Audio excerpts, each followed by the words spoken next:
يوم الفراق بكى السحاب یو څو خبرې درته کوم، تاسو باید په دې خبرو باندې عمل وکړئ او غوږ ورته ونیسئ.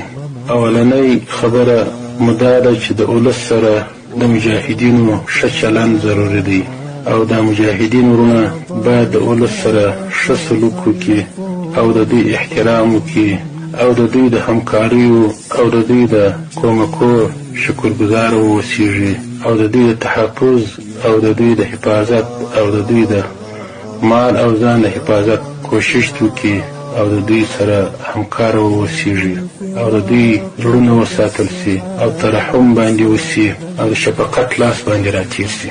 دا هغه غیور اولس دی چې په دغه مسکنت کې او په دغسې تکلیفو کې یې ستاسې سره د همکارۍ وعده درکړې ده او تاسې ته رهنمایي کوي او تاسې ته شپه درکوي او تاسې ته ډوډۍ درکوي او تاسې سره وعده پر وعده ولاړ دي. نو د دې اولس همکاري مجاهدینو ته زیات اهمیت لري.